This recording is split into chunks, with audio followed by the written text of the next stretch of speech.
لا حول ولا قوة إلا بالله العلي العظيم. بسم الله الرحمن الرحيم.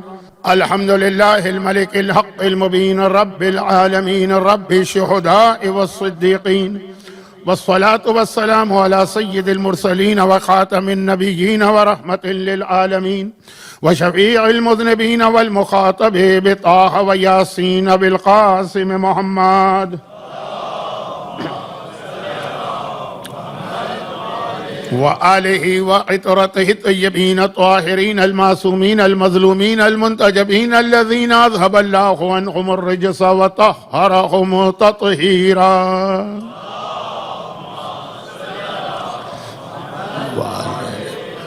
سيما على الإمام المنتظر والحجة الثاني عشر أجل اللهم له الفرج ولعنة الله على أعدائهم أجمعين من الأزل إلى الأبد.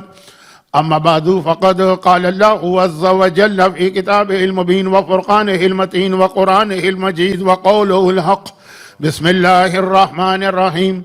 واستعينوا بالصبر والصلاة وقال وكانوا من قبل يستفتحون على الذين كفروا فلما جاءهم ما عرفوا كفروا به فلعنة الله على الكافرين.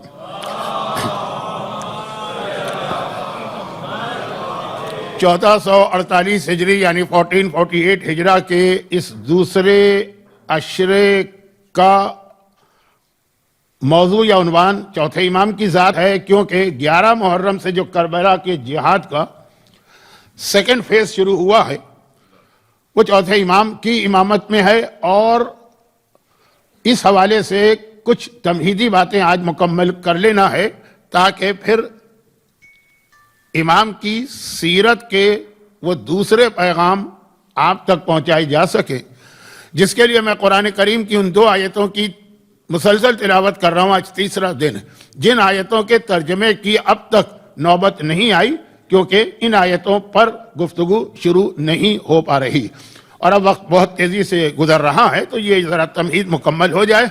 کل کی گفتگو میں میں نے یہ عرض کیا تھا کہ بھول، اچھا ایک تو بھول وہ جو ہے جو انسان کی فطرت میں انسان کے، اب اللہ نے انسان کو بنایا ہے تو جیسے آج کل جو پروڈکٹ بنتی ہے تو اس کے انگریڈینٹ لکھے جاتے ہیں، اور الحمدللہ ہمارے بچے اس کے عادی ہیں کہ کوئی چیز چاکلیٹ بھی اگر اٹھاتے ہیں سپر مارکیٹ سے تو دیکھ لیتے ہیں کہ ان کے انگریڈینٹ میں کیا لکھا. تو انسان کو جو اللہ نے بنایا ہے تو انسان کے بھی کچھ انگریڈینٹ ہیں، اور اس میں ایک چیز بھول بھی ہے، نسیان. یہ انسان کا حصہ، اور انسان ہے تو بھولے گا، اور اسی لیے ہمارے پاس ایک بہت ہی مشہور اور بہت ہی معتبر اور بہت ہی اہم حدیث ہے. پھر میں یہ عرض کروں کہ جب لفظ اہم آتا ہے تو اس کا مطلب یہ نہیں ہوتا ہے کہ باقی حدیثیں نعوذ باللہ غیر اہم. اہم ان معنوں میں ہے کہ اس ایک حدیث سے اگر بہت میں احتیاط سے بات کروں تو 500 سے زیادہ واجبات و حرام کے مسئلے اخذ کیے گئے ہیں. بہت ہی مشہور حدیث ہے، رفع عن امتی 9، اللہ نے میری امت میں 9 چیزوں کو معاف کر دیا. اور یہ حدیث ایک طرح سے تحفہ معراج ہے کہ جب اللہ کے رسول معراج پر تشریف لے گئے تھے تو وہاں جو اللہ کے رسول کو کچھ خاص تحفے ملے، اور وہ اس لیے وہ جو تحفے دیے گئے کیونکہ رسول نے وہاں پہنچ کے اپنی امت کے حق میں دعائیں شروع کی تھی، جن میں ایک دعا تو بہت ہی مشہور ہے، سورہ بقرہ کی آخری آیت. وہ دعا جو اللہ کے رسول نے شب معراج اس جگہ پہنچ کے مانگی کہ جہاں جبرائیل بھی نہیں جا سکتے تھے، اور جو ہمارے علماء ایک جملہ پڑھتے ہیں کہ جبرائیل کے پر جل رہے تھے اور ہمارا رسول چمڑے کے نالین پہن کے چل رہے تھے. اس سدرۃ المنتہا پر اللہ کے رسول نے یہ دعا مانگی، ربنا لا تؤاخذنا ان نسینا او اخطانا. پہلی دعا، کئی دعائیں وہاں مانگی ہیں اور کچھ کا بیان تو ہماری مجلس میں آئے گا بھی، لیکن پہلی دعا یہی تھی کہ ربنا لا تؤاخذنا، اے خدا مواخذہ نہ کرنا، پکڑ نہ کرنا، گرفت نہ کرنا، سوال و جواب نہ کرنا، حساب و کتاب نہ لینا، ان نسینا اگر بھول کے عالم میں ہم سے کوئی گناہ ہو جائے. تو یہ پہلی دعا تھی بھول، اور اسی لیے پھر وہیں پہ تحفہ ملا، رفع عن امتی 9، 9 چیزیں اللہ نے میری امت پر سے معاف کر دی. اور ان 9 چیزوں میں پہلی چیز یہی تھی، النسیان والخطا. دعا بھی وہی ہے، ربنا لا تؤاخذنا ان نسینا او اخطانا. اگر ہم سے بھول ہو جائے، یہ قرآن کی آیت ہے اس وقت، اور یہ ایک بہت لمبی چوڑی تفسیر کی بحث ہے جو ماہ مبارک رمضان میں زیادہ مناسب لگتی ہے. بہت لمبی چوڑی تفسیر کی بحث ہے کہ مثلا قرآن میں کئی جگہ پہ شیطان کے جملے نہیں آئے کہ شیطان نے اللہ سے یہ کہا, شیطان نے اللہ سے یہ کہا, اعلان کیا کہ میں ہر ایک کو گمراہ کروں گا, شیطان کہہ رہا, لیکن اللہ نے اسے قرآن کی آیت بنا دیا, وہ آیت قابل احترام ہو گئی. قول شیطان کا ہے, اعلان شیطان کا ہے, لیکن اب وہ قرآن کی آیت بن گئی ہے. آپ اس کے اندر نہ بغیر وضو کے اس کو چھو سکتے ہیں اور نہ اس میں کوئی شک کر سکتے ہیں. قرآن کی آیت تو انبیاء کے اقوال کی تو میں بات ہی نہیں کر رہا ہوں, یہ انبیاء کے اقوال بھی قرآن میں آیا, اللہ نے اسے اپنا کلام موجز نما بنایا. اب میں نے کہا کہ یہ تو تفسیر قرآن کا مہینہ بھی ماہ رمضان ہے, وہاں پہ یہ بات آتی ہے. لیکن ایک بات میں ضمن نرس کر دوں ذرا ہلکے پھلکے انداز میں, کیونکہ یہ بھی آگے کی ایک مجلس میں میرا ایک اہم موضوع بنے گا, اور اشارہ کر دوں کہ وہ موضوع کیوں بنے گا. آج کل بہت ہی زیادہ جو ہم پر اعتراضات تو نہیں کہیے, جو ہمیں کمزور کرنے کی کوشش کی جا رہی ہے, تو اس کا طریقہ یہ ہے کہ مرجعیت کو کمزور کیا جا رہا ہے. مراجع کے خلاف پروپیگنڈا ہو رہا ہے اپنے درمیان, غیر نہیں کر رہے ہیں اپنے, بلکہ غیر تو پھر بھی وہ باتیں کہی نہیں پا رہے ہیں ہمارے مراجع کے بارے میں جو ہمارے لوگ کہہ رہے ہیں. جس انداز کی زبان استعمال کی جا رہی ہے جو فاؤل لینگویج ہے, اور پہلے تو میرا ایک اندازہ تھا, کیونکہ زیادہ تر تو یہ سوشل میڈیا کا مسئلہ, لیکن پہلے میرا ایک اندازہ تھا اور تھوڑا اندازہ ٹھیک بھی تھا کہ اب ضروری بھی نہیں ہے کہ سوشل. مولانا تشریف لائیے, آپ لوگ درود بھیجے محمد والے.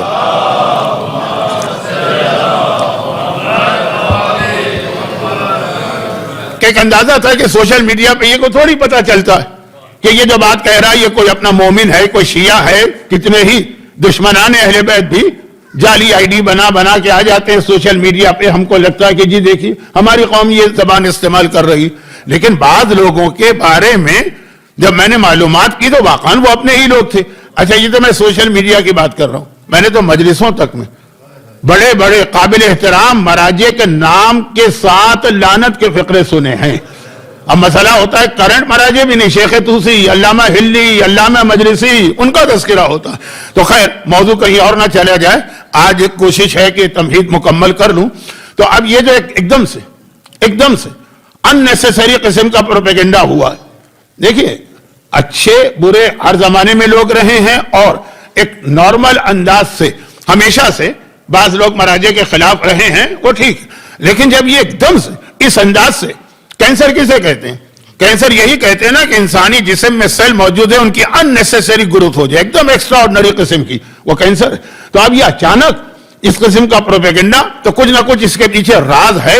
اور تھوڑا سا تذکرہ میں مرجعیت کے حوالے سے بھی کروں گا, جو شہادت ہوئی ہے تھوڑا سا اس کا بھی ذکر ہوگا, جو 8 جولائی کو قومی طور پہ سوگ کا اعلان ہے, تو قومی تو نہیں ہے, بین الاقوامی ہے, تھوڑا ذکر اس کا بھی آئے گا اپنے وقت کے اوپر, ابھی تو مجالس کا آغاز ہے. تو اس کے اندر خلاصہ یہ ہے کہ اب جو اعتراضات ہوتے ہیں, اور بہت سارے جو لوگ فاؤل لینگویج استعمال نہیں کرتے, جن کی سمجھ میں کوئی بات نہیں آتی ہے اس لیے وہ اعتراض کر رہے ہیں, تو ان میں سے کچھ اعتراضات ایسے ہیں جس کے لیے کچھ احادیث کو آپ کے سامنے پیش کرنا پڑے گا. لیکن پہلی بات یہ کہنا پڑے گی, جو اس وقت ایک بہت بڑا مسئلہ ویسے بھی اس سے ہٹ کر, مرجعیت سے ہٹ کر بھی شیعت پہ جو اعتراض ہے وہ یہ ہے کہ انسان اپنی عقل اور اپنی سمجھ کے اعتبار سے, عقل بہت بڑی چیز ہے لیکن جسے ہم عقل کہتے ہیں وہ عقل ہم ہوتی نہیں, تو اپنی سمجھ کے اعتبار سے, اپنے ماحول کے اعتبار سے, اپنی عادتوں کے اعتبار سے, اپنے بزرگوں کی باتیں سن کر کچھ اندازے خود لگا لیتا ہے دین کو سمجھانے کے لیے, جس کے لیے میں اکثر ایک مثال دیتا ہوں, ابھی بھی پہلے اشرے میں پڑھ کے آیا. یہ مثال بہت دیتا ہوں کیونکہ چھوٹی سی مثال ہے کہ فرق ہوتا ہے بہت زیادہ. ایک عام آدمی ایک چیز کو سمجھے اور ایک مرجع ایک چیز کو سمجھے. انگریزی میں شاید اس کے لیے ایک لفظ استعمال ہوتا ہے ویژن. مولانا روم نے اپنی مثنوی میں ایک واقعہ لکھا, کیونکہ میں نے بہت پڑھا, اب مجھے تو اندازہ نہیں کہ یہاں کتنے لوگوں نے میری مجلسیں سنی ہوں گی, میرا تو بہت پرانا زمانہ ہو گیا, لیکن بہرحال سن بھی لیا ہے تو کوئی حرج نہیں ہے. ہندوستان کے کسی علاقے میں, اب انہوں نے ہندوستان کا لفظ استعمال کیا, ہندوستان کے کسی علاقے میں ہاتھی آ گیا جن لوگوں نے اس سے پہلے ہاتھی نہیں دیکھا تھا. ویسے ہاتھی ہندوستان کا بھی جانور ہے, لیکن انہوں نے لکھا کہ گاؤں میں ایک ہاتھی آ گیا. تو اب یہاں تعلق ہندوستان سے نہیں, ایک گاؤں دنیا کا، وہاں پہ ہاتھی آ گیا جہاں والوں نے اس سے پہلے کبھی ہاتھی دیکھا نہیں تھا. حاکم شام کے پروپیگنڈے کو یاد کیجئے. حاکم شام کا پروپیگنڈا ہاتھی کے حوالے سے تھا. دیکھیں آج کل جو حالات چل رہے ہیں دنیا کے اندر، تو سورہ فیل بہت یاد آ رہا ہے. ہاتھی والوں کا سورہ، اللہ نے کس طرح ابابیلوں کے ذریعے سے ہاتھیوں کے لشکر کو تباہ کیا تھا.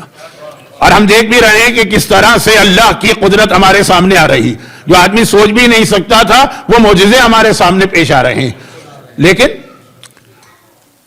حاکم شام مولا کے معجزے کو چھپانے کے لیے، مولا کے معجزے کو دنیا کی نگاہوں سے دور رکھنے کے لیے اس نے ہاتھی استعمال کیا تھا.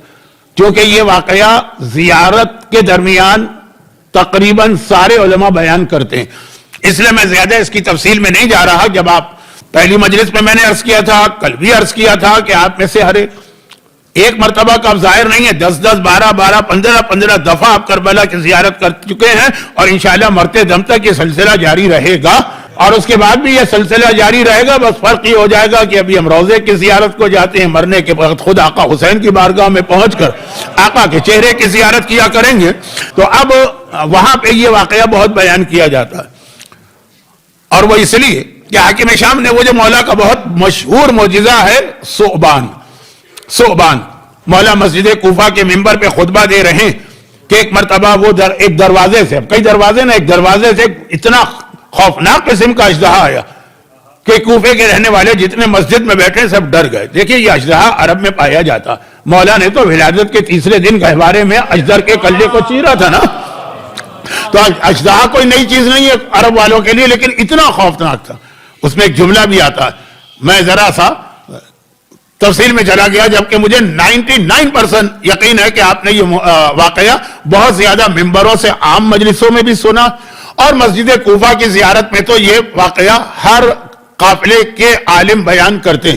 تو ایک جملہ ہے نا کہ وہ اژدہا ایسا تھا جس کا سر اونٹ کے سر کے برابر تھا، جو سر تھا اس کا. تو سارا مجمع دہشت زدہ ہو گیا، آیا، اس نے مولا سے بات کی اور واپس چلا گیا. جب واپس چلا گیا تو مولا نے کہا کہ پتہ ہے یہ کون تھا؟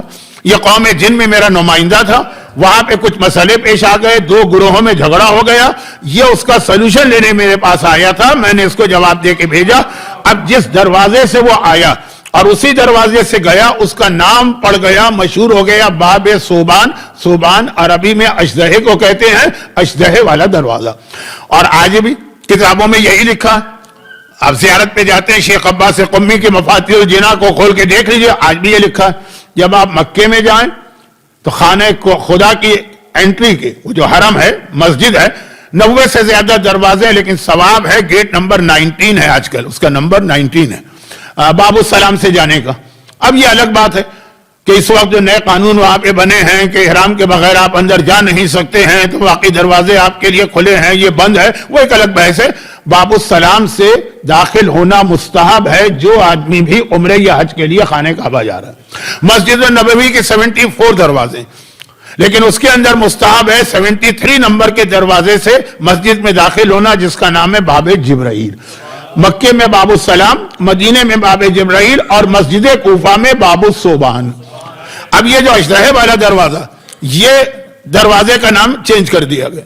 عوام میں تو مشہور ہو گیا، اس وقت کوئی بورڈ وغیرہ تو لگایا نہیں گیا تھا، لیکن جب بھی لوگ مسجد کوفہ جاتے تھے، اور کثرت سے جاتے تھے، جو وہاں کے رہنے والے لوکل، تو یہ کہتے تھے، مولا کے زمانے کی بات کر رہا ہوں، آج کے نہیں، کہ دیکھو یہ ہے وہ اژدہے والا دروازہ، یہاں سے وہ آیا تھا، یہاں سے وہ گیا تھا.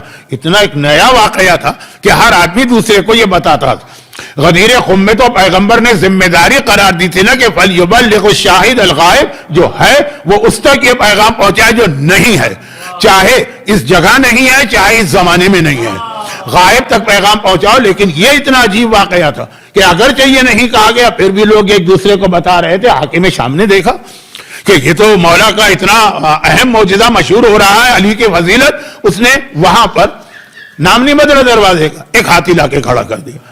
ہاتھی عراق والوں کے لیے نئی چیز تھی. ہندوستان میں ہاتھی پایا جاتا ہے، ہندوستان کا جانور. افریقہ میں ہاتھی پایا جاتا ہے، افریقہ کے جانور. اور اس کے بعد پھر یہ زولوجی کے ماہرین میں بحث ہوتی ہے کہ افریقن ہاتھی اور انڈین ہاتھی میں کیا فرق ہے. کچھ فرق بھی ہے، لیکن میں اس وقت زولوجی کی کلاس نہیں لے رہا ہوں، میں مجلس پڑھ رہا ہوں. تو میں نے کہنے کا مقصد ہے کہ ہندوستان میں یہ، لیکن عراق میں نہیں. عراق میں ہاتھی نہیں ہوتا تھا، چنانچہ اس نے وہاں پہ ہاتھی باندھ دیا. اب لوگوں کی توجہ ہٹ گئی، نئی چیز آ گئی، اتنی بڑی چیز، اتنا بڑا جانور انہوں نے تو دیکھا ہی نہیں تھا. اب ہر ایک دوسرے سے کہنے لگا دیکھا ہے ہاتھی، وہ جو دروازے پر، اس کا نام ہی پڑ گیا ہاتھی والا دروازہ.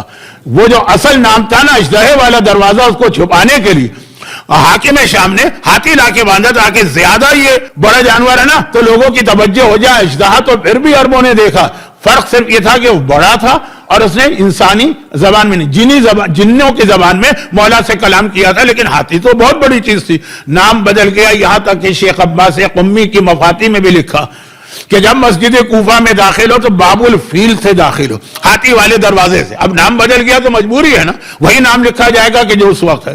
دوبارہ صدام کے خاتمے کے بعد وہ پرانا نام آ گیا ہے، باب الصوبان، جہاں سے مرد جاتے ہیں، خواتین کو تو نہیں جانے دیتے. خیر، تو خلاصہ یہ بھی ایک طریقہ اور بہت اہم طریقہ لوگوں کی توجہ دین سے ہٹانے کے لیے. اس نے مولا کے فضائل سے لوگوں کو ہٹایا تھا، لیکن شیطان تو پورے دین سے ہٹاتا ہے کہ دین سے ہٹانے کے لیے جیسے آج کل اس میں استعمال کیا جا رہا کھیلوں کو. فیفا کے ورلڈ کپ کے میچ ہو رہے ہیں، پہلے عشرے کے اندر بھی بعض صاحبان ایمان مجلس سننے کے بعد جا کے بیٹھتے ہیں، میچ دیکھتے ہیں، کچھ تو آتے بھی نہیں. اور نوجوان تو اپنے ساتھ وہ موبائل لے کے ہیں، مجلس بھی سن رہے ہیں، اسکور بھی دیکھ رہے ہیں، گول بھی دیکھ رہے ہیں. کبھی کوئی بہت ہی اہم پینلٹی آ گئی تو اب کہاں مجلس ہو رہی ہے، کیا مصائب ہو رہے ہیں، اس سے ان کا کوئی تعلق نہیں ہے. لیکن انڈیا اور پاکستان میں T20 کا میچ چل رہا ہے، جی مولانا آخری اوور ہے، تو بہت ہی اہم اوور ہے، اس میں تو فیصلہ ہونے والا ہے، اس میں ہی تو چھکے لگتے ہیں، 19واں اوور سنا ہے بہت اہم ہوتا ہے. یہ میری فیلڈ نہیں. میرے جسم سے بھی آپ کو اندازہ ہوگا کہ میں کبھی بھی کسی کھیل میں نہیں رہا. صرف ایک کھیل میں کھیلتا ہوں، وہ بہت اچھا کھیلتا ہوں، وہ ہے وہ لوڈو جو ہوتا ہے نا، وہ جو اسنیک اینڈ لیڈر بھی کہتے ہیں، وہ بہت شوق سے کھیلتا تھا. اور اس میں 99 مجھے بہت اچھی طرح یاد تھا. 99 کا تعلق میرے 2 مجلسوں سے ہے. یہ نہیں سمجھے کہ مولانا بہت گئے ہیں شاید، نہیں، میری 2 مجلسوں سے. بڑی محنت سے میں وہ لوڈو کھیل کے کبھی چھکا آ گیا، کبھی 4، کبھی 3. 99 پہ ایک اژدہا کھڑا ہوتا ہے، وہاں پہ گوٹ پہنچی، وہ جو اس نے کھایا تو معلوم ہے ایک پر آ گیا. ایمان کا خاتمہ اس کا نام کہ 99 پر مومن پہنچے گا، 100 قریب آ رہا ہے، 99 پہ پہنچے گا، شیطان اس طرح ایمان کھائے گا کہ وہ 0 پہ پہنچ جائے گا. 2 دن یہ بات آئی تھی اور میں نے عرض کیا تھا کہ شاید شب جمعہ میں اس کو اور زیادہ وضاحت کے ساتھ بتاؤں. تو میں مثال اپنے موضوع کی میں نے دی ہے، لیکن خلاصہ یہ ہے کہ کھیل اتنا کھیل میں لگا دیا. کبھی بیڈمنٹن ہوتا ہے، کبھی ورلڈ کپ ہوتا ہے، کبھی فٹ بال ہوتا ہے، کبھی کرکٹ ہوتی ہے. تو اب یہ توجہ ہٹانے کا ایک طریقہ ہے، لیکن وہ پھر ابھی کا موضوع نہیں. خلاصہ یہ تھا کہ ہاتھی استعمال کیا گیا مولا کی ایک بہت مشہور فضیلت سے لوگوں کی توجہ ہٹانے کے لیے. لیکن آج میں نے ہاتھی کی بات ایک اور حوالے سے کی، اور وہ یہ ہے کہ ویژن. آدمی جو ہے نا کتنا دیکھ سکتا ہے، اس کے اعتبار سے وہ کچھ فیصلے کرتا. اب کوئی چیز بہت دور سے آپ کو نظر آ رہی ہے، میری آئی سائٹ بہت کمزور ہے، یعنی یہ گلاس لگانے کے باوجود اتنی کمزور ہے کہ میں ایک شرعی مسئلہ بتا رہا ہوں، لیکن عمل کے لیے نہیں بتا رہا ہوں. شرعی مسئلہ بتا رہا ہوں کہ شاید اب خواتین میرے سامنے بغیر حجاب کے بھی آ جائے تو کوئی حرج نہیں ہے. مجھے عورت ہی نظر نہیں آتی ہے، اس کے بال کہاں سے نظر آئیں گے؟ تو بہت ہی ایک دھندلی سی شبی. کبھی ایسا ہوتا ہے لوگ سامنے بیٹھے ہوتے ہیں، میں پوچھتا ہوں آج کی مجلس میں آپ نہیں تھے؟ کہ مولانا میں تو آپ کے سامنے بیٹھا تھا، اچھل بھی رہا تھا نعرہ لگانے کے لیے، آپ چانسی نہیں دے رہے تھے. میں نے کہا مجھے تو نظر نہیں آئے. لیکن جس کی جتنی آئی سائٹ ہوتی ہے نا، ایک چیز نظر آ رہی ہے دھندلی سی، میں نے کوئی اندازہ لگایا، جس کی آئی سائٹ مجھ سے زیادہ بہتر ہے اس نے کچھ اور اندازہ لگایا، اور جس کی بہت ہی زیادہ ہوتی ہے نا کیا کہتے ہیں ایگل آئی، وہ جو عقاب آسمان میں اڑتا ہے نا، اس کی جیسی جو بہت چھوٹی چیز دیکھ لیتا ہے، وہ بالکل دور کی چیز کو بھی واضح دیکھے گا. تو یہ ہوتا ہے کہ ویژن، آدمی کا دیکھنے کا طریقہ. ہم نے اسلام کو کتنا سمجھا ہے اس کے اعتبار سے ہم فیصلہ کرتے ہیں. ہاتھی آ گیا، شہر میں شور مچ گئے، ہاتھی آ گیا، ایک عجیب جانور آ گیا، آج تک تو دیکھا نہیں. اب مولانا روم کا واقعہ بہت مختصر کر دوں، اتنا ٹائم تو نہیں ہے میرے پاس کہ میں اس طرف جاؤں. خلاصہ یہ ہے کہ وہاں پہ کچھ اندھے بھی تھے 4. انہوں نے شور سنا، ہاتھی آیا. انہوں نے کہا بھئی ہم دیکھنا چاہتے ہیں، تمہاری تو آنکھیں نہیں. کہا لے جاؤ، چھو تو سکتے ہیں نا، کچھ اندازہ کریں گے.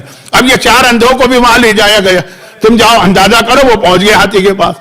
ایک نے ہاتھی کے پیٹ پہ ہاتھ پھیرا کہ اچھا یہ وہ جانور ہے جو دیوار کی طرح سے ہے، اس کا ہاتھ جو ہے نا پیٹ پر ہے. دوسرے کا ہاتھ ہاتھی کے پیر میں تھا. اس نے کہا نہیں تم جھوٹ بول رہے ہو. یہ تو پلر کی طرح ہے, ستون کی طرح ہے. وہ جو ہاتھی کے بڑے بڑے پیر تھے نا, اس نے اس کو چھو لیا. تیسرے کا ہاتھ مثلا اس کی دم پہ پڑا, اس نے کہا تم جھوٹ بول رہے, یہ تو رسی کی طرح سے. تو اب جتنا حصہ جس کے پلے پڑا اس کے اعتبار سے اس نے کہا ہاتھی یا دیوار ہے, ہاتھی یا رسی ہے, ہاتھی یا پلر ہے, جو بھی ہے. ہر آدمی اپنے اندازے سے, پورا ہاتھی کوئی نہیں دیکھ پا رہا ان میں سے, اس لیے ان کے سارے اندازے غلط ہیں. ہمارا مسئلہ یہ ہے کہ ہم نے پورا دین تو دیکھا ہی نہیں, نہ ہم نے قرآن سمجھا ہے, نہ ہم نے احادیث سمجھی ہے. جتنی ہماری کیپیسٹی ہے اتنا ہم سمجھتے ہیں, لیکن پورا تو نہیں سمجھتے. اس لیے مراجع جب جو ہے وہ پورا دین دیکھ رہے ہیں, پورا قرآن ان کے سامنے, 70,000 احادیث ان کے سامنے, 70,000 احادیث کے سارے راوی ان کے سامنے ہیں, کون سچا ہے کون جھوٹا ہے, کس کا حافظہ طاقتور ہے کس کا حافظہ کم. وہ جو بتاتے ہیں وہ پورا اسلام دیکھ کر اپنے ویژن کے اعتبار سے ہم کو فتویٰ دیتے ہیں. ہم نے اتنا سا اسلام دیکھا, اتنا سا, ہم اس کے اعتبار سے بات کرتے ہیں, یہ کہاں سے فتویٰ آ گیا, یہ تو ہونا ہی نہیں چاہیے تھا. تو یہ جو ہمارے یہاں, اب اس میں جیسا میں نے کہا کہ زیادہ علمی انداز سے تو نہیں, لیکن تھوڑی سی بات میں آگے چل کے کروں گا. تو اس کے اندر اب یہ چٹکلا سا چھوٹا سا ایک لطیفہ سا بیچ میں آ گیا تھا, وہ رہی گیا, لیکن اس کو مکمل کر کے بات کو آگے بڑھاؤ. اس طرح کچھ لوگ قرآن ایک زمانے میں سمجھا کرتے تھے, اور آج بھی بہت لوگ ہیں. لیکن میں کہہ رہا ہوں کہ جب تک کہ آدمی کو ان تمام چیزوں پہ عبور نہ ہو, اس وقت تک وہ یہ نہیں کہہ سکتا کہ میں نے جو نتیجہ نکالا صحیح, اور آیت اللہ سیستانی نے جو نتیجہ نکالا وہ بالکل غلط ہے. آج کل تو یہی ہو رہا ہے نا, چھوٹے چھوٹے بچے 12, 13, 14 سال, 18 سال, 20 سال, جن کو قرآن پڑھنا نہیں آتا ہے اور وہ کر رہے ہیں. اور ہمارے دشمن اس وقت, یاد رکھیں یہ ایک بہت بڑا مسئلہ ہے جس کو میں الگ بیان کروں گا, لیکن چونکہ مجھے معلوم ہے کہ ویکینڈ کا مجمع الگ ہوتا ہے, ویک ڈیز کا الگ ہوگا, تو بہت سے لوگ نہیں آ پائیں گے, کچھ سننا نہیں چاہتے ہیں ایسی خشک مجلس, کچھ اپنی مصروفیات کی وجہ سے نہیں آ پائیں گے. تو ایک جملہ یہاں پہ میں عرض کرتا چلوں, اور اس کے بعد پھر اپنے اصل موضوع پہ آ جاؤں, تبھی تو آج مکمل کرنا ہے. تو خلاصہ یہ کہ یہ آج کل دشمنان اہل بیت, فیس بک ہے یا یوٹیوب ہے یا ایکس ہے یا دوسرے, اس کے اوپر جو بہت سارے شیعہ سنی مسائل پر ریفرنسز دیتے ہیں کہ آپ کی کتاب میں لکھا, آپ کی کتاب میں لکھا, بلکہ اپنی کتاب میں لکھا, زیادہ تر 90% ریفرنسز غلط ہوتے ہیں. انہوں نے کہا تاریخ طبری میں لکھا. جیسے آج ہی میں دیکھ رہا تھا کہ ایک صاحب نے ایک پوسٹ لگائی کہ تاریخ ابن خلدون میں محمد حنفیہ کی برائی آئی. چیک کیا جا کے عربی میں, پتا چلا کہ اس نے جو ریفرنس دیا وہ صحیح دیا. کیا مطلب, اس نے اردو ترجمے کے حوالے سے جو اردو میں ترجمہ ہوا تاریخ ابن خلدون کا, ترجمہ کرنے والے نے ڈنڈی ماری اور اس نے غلط ترجمہ کیا, 3-4 جملے اس نے اس ترجمے سے اڑا دیے. چنانچہ اب جو اردو ترجمے کے اندر کتابیں, یاد رکھیے کہ میرا اپنا تجربہ ہے, باقاعدہ اس پہ میرا اشرا ہے, 90% ریفرنسز غلط. جو آدمی حوالے دے رہا ہے اس کی بات نہیں کر رہا ہوں کہ وہ غلط, جو غلط حوالے دینے والے شریر لوگ ہیں ان کو چھوڑیے, یہ آدمی صحیح, لیکن یہ حوالے دے رہا اردو ترجمہ پڑھ کے, اور اردو ترجمے غلط کیے گئے ہیں, پورے خطبے غائب کر دی. میں نے نہج البلاغہ دیکھی, خطبہ شخصیہ غائب ہے, خطبہ شخصیہ نہج البلاغہ میں سے غائب ہے. آپ کو معلوم ہے, مجھے معلوم ہے کہ وہ تیسرا خطبہ. ہمارے نوجوان کو کیا معلوم, وہ تو جاتا ہے گوگل کے اوپر جا کے ٹائپ کرتا ہے نہج البلاغہ, اس کے پاس جو نہج البلاغہ آتی ہے اس میں خطبہ ہی نہیں, جس میں مولا نے کس انداز سے اپنے اوپر ہونے والے تمام مظالم بتائیں. تو یہ تبدیلی بہت زیادہ ہو رہی ہے. بہت میں ذرا سا اپنے موضوع سے ہٹا, لیکن جو لوگ مجھے باقاعدگی سے سنتے ہیں ان کو پتا ہے کہ میں ادھر ادھر پہنچ جاتا ہوں, پھر آ جاتا ہوں راستے کے اوپر. تو ایک صاحب نے پرانے زمانے میں, بہت پرانا زمانہ بھی نہیں, 200-250 سال پرانی بات, جب تک کہ یہ انڈیا میں پریس نہیں آیا تھا, اس وقت تک قرآن, دیکھیں بہت سارے ثواب کے کام ایسے ہیں جو اس زمانے کے اعتبار سے ثواب تھے, آج اتنے ثواب نہیں رہے. جیسے قرآن, اب قرآن اس کثرت کے ساتھ چھپ کے آتے ہیں کہ مسجد امام باڑے والے, میں کراچی کی بات کر رہا ہوں, ان کے لیے مسئلہ ہو جاتا. اتنے قرآن لوگ آ کے مسجد میں رکھ جاتے ہیں کہ اتنے نمازیں نہیں ہیں پڑھنے والے, بوریاں بھر بھر کے وہ قرآن جو ہے نیٹی جیٹی پہ ڈالنا پڑتا. پھر لفظ نیٹی جیٹی آ گیا, کراچی والوں سے پوچھ لیجیے گا, یہ سمندر ہے عربین سی. تو خیر خلاصہ یہ کہ پہلے کتنا ثواب تھا, ایک قرآن حاصل کرنا ناممکن کام ہوتا تھا, پورا قرآن ہاتھ سے لکھنا پڑے گا. اتنی طاقت کس میں تھی, اور لکھنا بھی کتنے لوگ جانتے تھے. تو ایسے کاتب ہوتے تھے جن کو پیسے دیتے تھے, قرآن لکھ کے ہمیں ہاتھ سے لکھا ہوا قرآن ہر گھر میں ہوتا تھا. تو ایک صاحب نے اسی طرح ایک کاتب کو بلایا, کہا مجھے قرآن چاہیے, اچھی خاصی اجرت ہوتی تھی, یہ قرآن لکھ کے دے دو. اس نے دے دی. جب وہ لے کر آیا تو انہوں نے پوچھا بھائی احتیاط سے لکھا ہے نا, یہ قرآن ہے, کہیں اس میں غلطی نہ ہو جائے, ایک لفظ بھی ادھر سے ادھر قرآن میں ہو جائے, بات کہیں پہنچ جائے گی. سورہ بقرہ کی ایک بہت مشہور آیت ہے، میں آیت بھی نہیں پڑھ رہا ہوں، صرف بتا رہا ہوں. ایک چیز ہوتی ہے قرآن میں تشدید. اب پتہ نہیں کہ یہ لوگ سمجھے کہ نہیں سمجھے، قرآن تو سب نے پڑھا ہوگا. تشدید ہوتی ہے وہ جو ایک ڈبلو جیسا بنا ہوا ہوتا ہے ایک لفظ کے بعد چھوٹی زیر زبر پیش تشدید. ایک تشدید سورہ بقرہ میں ایسے آئی ہے، اس پر اختلاف ہے یہ ہے کہ نہیں، اور اگر آپ اس کو مان لیں واجبات کا مسئلہ بدل جاتا ہے. تشدید کو نہ مانیں تو واجبات کا مسئلہ بدل جاتا ہے خالی ایک زیر زبر پیش سے. اسی طریقے سے الراسخون فی العلم والی آیت کے اندر ایک زیر سے مسئلہ کہیں کا کہیں جاتا. وضو والی آیت کے اندر کہ شیعہ وضو صحیح ہے، اہل سنت کا وضو صحیح ہے، ایک لفظ زیر سے، زیر میں لفظ کی بات بھی نہیں کر رہا ہوں، لیٹر کی بات بھی نہیں کر رہا ہوں، زیر و زبر. تو انہوں نے کہا کہ احتیاط سے لکھا ہے نا، اس میں غلطی نہ ہو جائے. اچھا کچھ لوگوں کے نزدیک قرآن کی احتیاط تو کوئی احتیاط نہیں، جیسا دل چاہے پڑھ دو، جیسا دل چاہے لکھ دو، جیسا دل چاہے تفسیر کر دو. بہت مشہور واقعہ ہے، مرزا غالب ایک بہت بڑے شاعر تھے، واقعاً بڑے مولائی شاعر تھے، بہت بڑے شاعر تھے. آج بھی دنیا ان کی عظمت کو مانتی ہے. ان کے ایک شاگرد تھے میر مہدی مجروح سید تھے. ان کے سامنے کسی نے غالب کا شعر پڑھ دیا، غلط پڑھ دیا، او ہو آگ بگولا ہو گیا، جوتا لے کے مارنے دوڑے. یہ غالب کا شعر ہے، قرآن نہیں ہے کہ جیسا دل چاہ پڑھ دیا تو چل جائے گا، اس میں غلطی نہیں ہونی چاہیے ہے. تو اب کچھ لوگ بڑے سینسیٹیو ہوتے ہیں کہ غالب کے شعر میں غلطی نہیں ہو، اللہ کے کلام میں غلطی ہو تو خیر کوئی حرج نہیں. تو اب انہوں نے کہا بھئی احتیاط سے لکھا ہے نا قرآن. اور کاذب نے کہا میں نے بڑی احتیاط کی تھی، قرآن لکھ رہا ہوں، مجھے بھی پتا ہے زیر زبر پیش ایک ایک لفظ کی اہمیت ہے. بس یہ کہ اس قرآن میں ایک غلطی مجھے نظر آئی تو میں نے اس کو کریکٹ کر دیا. ارے قرآن میں غلطی تمہیں نظر آ گئی؟ وہ پورے عرب سر پٹخ پٹخ کے مر گئے اور قرآن کی ایک غلطی نہ نکال سکے. اور ایک سورہ کوثر جیسے مختصر سورے کو دیکھ کے پکار اٹھے کہ ما ھذا کلام البشر، یہ انسان کا جو کلام ہی نہیں لگ رہا، اور تم کاتب کہہ رہے غلطی نکلے. کیا غلطی تھی؟ کہا دیکھیں توبہ توبہ معاذ اللہ، کتنا بڑا یہ آپ نے مجھے جو قرآن دیا کتنا غلط لکھا تھا مجھ سے پہلے والے نے. کاپی کیا تھا نا، اسی طرح چلتا تھا. دیکھیں اس میں جگہ جگہ شیطان کا نام تھا، شیطان ملعون کا نام، ایسی اللہ کی کتاب میں نے وہ نام نکال دیا. اچھا نکال کے کیا کیا؟ کہا جہاں جہاں نام تھا خالی جگہ تھی نا، کہیں میں نے اپنے باپ کا نام لکھ دیا، کہیں آپ کے باپ کا نام لکھ دیا. اچھا اب یہ اپنے اعتبار سے قرآن کو بڑی عزت دے رہا کہ شیطان کہاں سے، لفظ شیطان کہاں سے قرآن میں آ گیا؟ قرآن میں لفظ شیطان آئے تو بغیر وضو کے آپ اس کو ہاتھ نہیں لگا سکتے ہیں، لفظ شیطان کو. اچھا اب یہ مجمع تو سارا بعد میں آیا، جہاں سے بات شروع ہوئی تھی شیطان کی اور قرآن کی تو آپ لوگ تو اس وقت تھے ہی نہیں. اس لیے تھوڑی سی بات آپ کی سمجھ میں نہیں آئی ہوگی کہ مولانا مجلس پڑھ رہے ہیں کہ لطیفے سنا رہے ہیں. بات یہ ہو رہی تھی کہ دین کو اپنی عقل سے نہ سمجھیں، جو اپنا لمیٹڈ آپ کا ویژن ہے. تو اس میں نے مراجع کے حوالے سے وہ مثال دی ہاتھی والی، اور ذرا لائٹ موڈ میں یہ دے دی کہ اس نے اپنی عقل سے سمجھا کہ قرآن میں تو کہیں لفظ شیطان نہیں آنا چاہیے. بہرحال بات چلی تھی پیغمبر کا ایک تحفہ معراج کی رات اس دعا کے نتیجے میں ملا جو دعا رسول کی تھی، لیکن آج وہ قرآن کی آیت بن گئی اور اتنی اہم آیت بنی کہ اس کا اختتام بار بار یاد کر، ربنا لا تؤاخذنا ان نسینا واخطانا فانصرنا علی القوم الکافرین. اور اے اللہ ہمیں نصرت عطا فرما، ہمیں کامیابی عطا فرما، اور مل رہی ہے کامیابی، وہ آپ کے سامنے ہے حالات و واقعات. میں پھر اصل موضوع پہ آ جاؤں. تو اب یہ جو کہاں سے بات چلی پھر بھول گئے کیونکہ بھول سے بات چلی کہ انسان کے انگریڈینٹ میں بھول شامل، ہم بھولیں گے. تحفہ معراج میں کہا رفع عن امتی 9 گناہ یا 9 غلطیاں اللہ نے معاف کی ہے میری امت پر، جن میں ایک بھول بھی شامل ہے. یہی وجہ ہے کہ جو لوگ باقاعدگی سے نماز پڑھتے ہیں، اور الحمدللہ سب پڑھتے ہوں گے، تو آپ جب نماز پڑھتے ہیں آپ کو معلوم ہے نا کہ نماز میں کتنی بھول ایسی جس میں آپ کو اجازت نہیں ہے کہ آپ مثلا نماز توڑ دیں کہ بھول گیا میں. ہو سکتا ہے بعد مراجع نے کہا کہ دوبارہ پڑھ سکتے ہیں نماز، لیکن زیادہ ہے ایک علاج بتایا، تیسری اور چوتھی میں آپ بھول گئے تیسری ہے کہ چوتھی. تو یہ نہیں کہا گیا کہ تم کیسے مومن ہو نماز پڑھ رہے بھول کیسے گئے، یاد رکھنا چاہیے.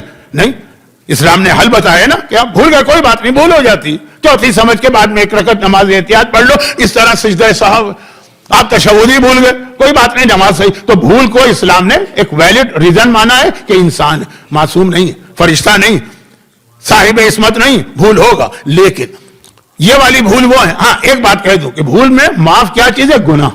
البتہ اس کے کانسیکوینسز جو ہے نا اس کو آپ کو ٹھیک کرنا ہوگا. مثلا آپ نے بھولے سے کسی کی چیز استعمال کر لی، آپ سمجھے یہ میری چیز استعمال کر لیا.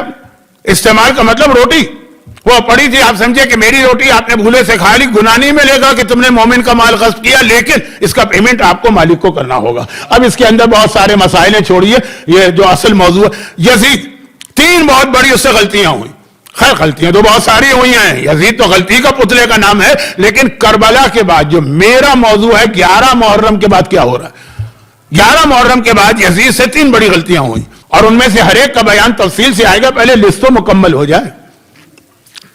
البتہ بھول کی بات آئی ہے تو ایک چیز بے اختیار میری زبان پہ آ رہی ہے کہ یہ ضرور بتاؤ، اس لیے کہ آج کل یہ بہت ہو رہا ہے، اور وہ کیا؟ حضرت موسیٰ کو صادق آل محمد امام جعفر صادق علیہ السلام کی ایک حدیث، اور حدیث کا یہ جو حدیث ہے ایک واقعہ، اس کا اختتام جس حدیث پر جس جملے پر ہوا وہ آخری جملہ تو کئی معصومین نے کئی موقعوں پر بیان کیا۔ واقعہ کیا کہ حضرت موسیٰ جا رہے ہیں، کہاں جا رہے ہیں؟ کوہ طور پہ جا رہے ہیں۔ حضرت موسیٰ واحد نبی تھے جن کے پاس جبرائیل آ کے وحی نہیں دیتے تھے، ان کو خود جانا پڑتا، لیکن بغیر جبرائیل کے ڈائریکٹ وہ وحی لیتے ہیں۔ تفصیلات اس مجمع کو بتانا آپ کی توہین ہے، ساری زندگی آپ نے مجلسوں میں سنے جا رہے ہیں۔ اچھا، اب جا رہے ہیں کا مطلب کیا ہے؟ حضرت موسیٰ بھی باقی انبیاء کی طرح تبلیغ میں کبھی یہاں ہوتے، کبھی وہاں ہوتے، کبھی وہاں ہوتے، اور پھر جب وقت آیا وحی لینے کا جس شہر میں وہاں سے جائیں گے، مانچسٹر میں تو مانچسٹر سے جائیں گے، مثلا مکہ جانا، اور اگر ٹوکیو میں تو وہاں سے آئیں گے، اور اگر لاس اینجلس میں تو راستے ہمیشہ الگ ہوتے ہیں، آخری منزل کوہ طور ہے وہ ایک ہوتی ہے۔ تو اب جا رہے ہیں، آپ جس گاؤں سے جا رہے تھے وہ نیا راستہ تھا، چل رہے ہیں، جا رہے ہیں، چلتے چلتے ان کو ایک نخلستان نظر آیا، صحرا کے اندر، جو اوزیس کہتے ہیں انگلش میں غالباً، کہیں تھوڑا سا پانی مل جائے، 2-4 کھجور کے درخت ہوں، سایہ مل جائے، بہت بڑی نعمت پروردگار ہے۔ ہر مسافر وہاں پہ رکتا، تھوڑا آرام کرتا ہے، پانی پیتا ہے، فریش ہوتا ہے، سائے میں کچھ دیر بیٹھتا ہے، کیونکہ صحرا میں اس کے علاوہ کیا؟ بھوک ہے، پیاس ہے، دھوپ ہے، نہ پانی ہے، نہ سایہ ہے۔ حضرت موسیٰ، ہر مسافر کا طریقہ، مکہ آباد اسی پہ ہوا، پورا مکہ آباد اسی بات پہ ہوا کہ زمزم کا پانی نظر آیا، ادھر ادھر کے قبیلوں نے دیکھا، دوڑ کے آ گئے، تو حضرت موسیٰ رک گئے، وہاں پہنچے تاکہ ذرا فریش ہو جائیں، دیکھا وہیں پہ ایک آدمی پڑا، اور بڑی عجیب حالت میں پڑا ہوا، یعنی یہ ہے وہ ڈس ایبل قسم کا آدمی، زمین کے اوپر ہے، نہ اس کے ہاتھ کام کر رہے ہیں، نہ اس کا پیر کام کر رہا ہے، چہرہ اس کی بھی کھال اڑی ہوئی ہے۔ عجیب حالت میں دوڑ کے آئے کہ شاید اس کو میری مدد کی ضرورت ہے۔ قریب جاتے ہیں، کہتے ہیں کہ تم کون ہو، تمہاری یہ حالت کیسے ہوئی، کسی نے ظلم کیا؟ کہا کہ نہیں، یا نبی خدا میں فلاں گاؤں کا رہنے والا ہوں، مجھے اللہ کی عبادت کا بہت شوق تھا، اور اتنی عبادت میں کرنا چاہتا تھا، وہ ہو نہیں پا رہی تھی، کیونکہ اپنے گاؤں میں رہتا ہوں، کیسے کر سکتا ہے عبادت؟ کبھی بیوی کوئی بات کہہ دے، کبھی بچہ کوئی فرمائش کر دے، کبھی بھائی کوئی کر دے، کبھی کسی کی میت ہو جائے تو وہاں جانا ہے، کبھی کسی کی شادی ہو جائے وہاں جانا ہے، یہ اپنی حالت بتا رہا۔ میں بہت زیادہ اس بات کے بعد فرسٹریٹڈ ہوتا تھا کہ مجھے اللہ کی عبادت کرنا ہے، کوئی مجھے ڈسٹرب نہ کرے، لیکن گاؤں میں ہوں تو ڈسٹرب تو ہوں گا ہی۔ چنانچہ میں نے اپنا گاؤں چھوڑا اور جنگل میں آ کے رہنے لگا۔ پہلے کی شریعت میں اس کی اجازت تھی، آج یہ چیز جائز نہیں، بلکہ حرام ہے، آج جائز نہیں۔ تو اب خلاصہ یہ ہے کہ میں یہاں آ گیا، کہا ٹھیک ہے، یہ تو سمجھ میں آ گیا، یہاں آگے تمہاری حالت کیسے ہوئی؟ کہا یا نبی خدا، میں نے اتنے وضو کیے کہ میرے چہرے کی کھال اڑ گئی، اور اتنے وضو کیے کہ میرے ہاتھ شل ہو گئے، اور اتنی نمازوں کے لیے کھڑا رہا کہ میرے پاؤں جواب دے گئے۔ یہاں تو ہم ایک رات شب قدر کی 102 رکعت نماز پڑھتے ہیں، 2 دن تک سہلاتے ہیں، مساج کرتے ہیں، کریمیں ڈھونڈتے ہیں، فزیو تھراپی کے پاس چلے جاتے ہیں کچھ لوگ۔ تو یہ ایک جذبہ ہے عجیب۔ کون سا جذبہ ہے؟ ہاں، ابھی لوگ تیار ہیں، نجف سے کربلا مشی کریں گے، سب پیدل جائیں گے، اور مجال ہے کہ کوئی وہ کیفیت بیان کرے جو 2-4 گھنٹے میں شب قدر میں ہو جاتی ہے۔ کس جذبے سے لوگ جاتے ہیں آپ نے اپنی آنکھوں سے دیکھا ہوگا۔ خیر، تو یہاں پہ ایک چھوٹا سا جملہ میں عرض کر دوں، بعض چیزیں لوگ سوال کرتے ہیں، الگ سے جواب دینے کا موقع نہیں ملتا، بات میں بات نکل آئی تو جواب دیتا ہوں۔ ابھی پہلے عشرے میں ہی جب میں نے 2 محرم کے مصائب وہ پڑھے جو ہر عالم پڑھتا ہے، میں تو ایک طالب علم ہوں، اور ایک جملہ آتا کہ آقا حسین نے کربلا کی زمین خریدی تو بنی اسد سے وعدہ لیا کہ ہمارے شیعہ ظاہر آئیں گے، ان کو 3 دن مہمان بنانا۔ سوال آ گیا کہ مولانا بنی اسد تو آج بھی ہے، اس پہ عمل ہو رہا ہے؟ میں نے کہا آپ جائیے 40 کی زیارت پر، نجف سے کربلا، وہ آپ کی خدمت کی جائے گی، وہ آپ کی خدمت کی جائے گی، وہ آپ کو احترام ملے گا، وہ پروٹوکول ملے گا، اور وہ نعمتیں آپ کو ملیں گی جو شاید اپنے گھر میں بھی آپ کو نہ ملے۔ یہ حسین کی وصیت پہ عمل ہو رہا ہے، یہ حسین کی وصیت۔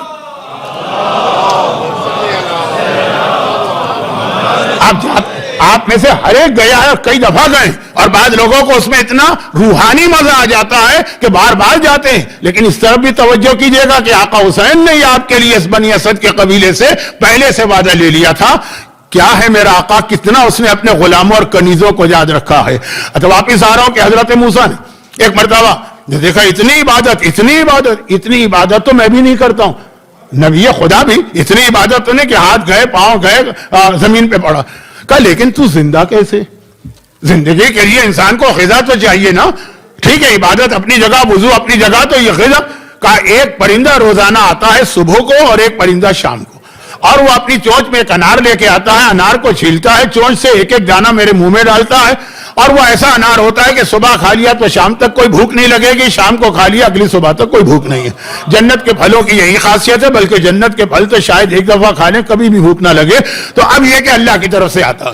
حضرت موسیٰ نے ایک مرتبہ کہا کہ ہاں سمجھ میں آتا, جو اللہ کی اتنی عبادت کر رہا اور اللہ اگر اس کو اس طرح سے پال رہا ہے اور خیال کر رہا ہے تو بالکل ٹھیک ہے, سمجھ میں آتا ہے. اچھا میں جا رہا ہوں کیونکہ مجھے تو اصل میں اپنی آفیشل ڈیوٹی پہ جانا ہے, وہی لینے جانا ہے نا, بس اتنی بات ہو گئی, فریش ہو گیا, چلنے لگے. اس نے روک دی, کہا کہ بس آپ یہ بتائیے کہ کہاں جا رہے ہیں؟ کہا کوئی دور پہ جا رہا ہوں. آپ کون ہیں؟ موسیٰ نبی. اچھا آپ موسیٰ نبی, اللہ سے ڈائریکٹ بات ہوگی. کہا ایک سوال میرے ذہن میں, اب یہ آدمی 200 سال سے عبادت کر رہا تھا کہ 300 سال سے, اللہ بہتر جانتا.